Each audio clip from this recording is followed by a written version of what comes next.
তো আজকে ক্লাসে আমরা আলোচনা করবো একটা ভুল কাজ নিয়ে, সেটা হলো শিশুকে ক্যাবলার দিকে মুখ করে অথবা পিঠ দিয়ে মলমূত্র ত্যাগ করানো। যে বয়সটাতে বাচ্চারা এখনো ওয়াশরুমে যেতে পারে না, হ্যাঁ, টয়লেটে ঢুকতে পারে না বা টয়লেটে বসতে পারে না, তো তাদের কি করা হয়, বাহিরে প্লাস্টিকের কোমর ব্যবহার করে পেশাব পায়খানা করানো হয়। আর গ্রামের বাচ্চারা তো একেবারে খোলা, যেহেতু মাটি, উঠানের মধ্যে এক কিনারে বসে কি করে পেশাব পায়খানা করে অথবা তাদেরকে দিয়ে পেশাব পায়খানা করানো হয়।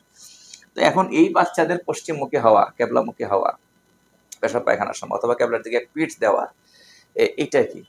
এখন অনেকেরই সরল ভাবে বিশ্বাস, মানে চিন্তা আসে যে বাচ্চা মানুষ, তার তো কোনো গুণা লেখা হয় না।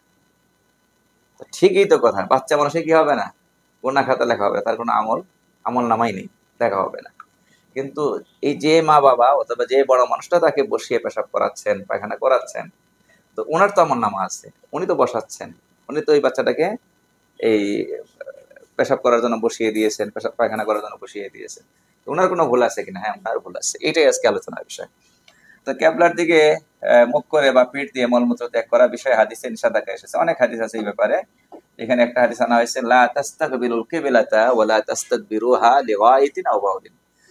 ক্যাবলামুখী হবে না, ক্যাবলার দিকে পিঠ করবে না পেশাব পায়খানা করার সময়। সূরা নাসাই 21 নম্বর হাদিস।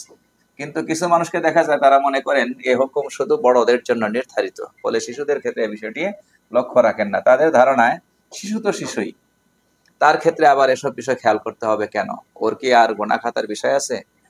তাদের এই ধারণা ঠিক না। শিশুকে এভাবে ইস্তিনজা করালে শিশুর গোনা হবে না ঠিকই, কিন্তু মা বাবা অথবা যে ব্যক্তি এমনটি করবে বা করাবে তার গোনা হবে, তিনি দোষী হবেন। এখানে একটু রেফারেন্সটা না হয়েছে, হাদিস থেকে তো পরিষ্কারই বোঝা যায়, হাদিসের ব্যাখ্যায় আসছে এভাবে করে। قال الإمام النووي رحمه الله في المجموع قال الشافعي رحمه الله في المختصر وعلى الآباء والأمهات, মা বাবার উপর কর্তব্য أن يؤدبوا أولادهم, নিজের সন্তানদেরকে ইসলামী আদাব শিষ্টাচার শিখাবে। ويعلموهم الطهارة والصلاة, তাদেরকে তহারাত শিখাবে। তহারাত বলতে পবিত্রতার সাথে সংশ্লিষ্ট যত মাসালা বাচ্চাদেরকে শিখাবে। والصلاة, নামাজ শিখাবে। قال الرافعي رحمه الله قال الأئمة يجب على الآباء والأمهات تعليم أولادهم الطهارة والصلاة والشرائع بعد 7 سنين, 7 বছর হয়ে গেলে পবিত্রতা অর্জনের তরিকা শিখাইতে হবে, নামাজ শিখাইতে হবে, অন্যান্য বিষয়গুলো শিখাইতে হবে। এখন এই জায়গায় যদি মা বাবা এই কাজগুলো না করে, তাহলে তারা দায়িত্ব অবহেলা করলো।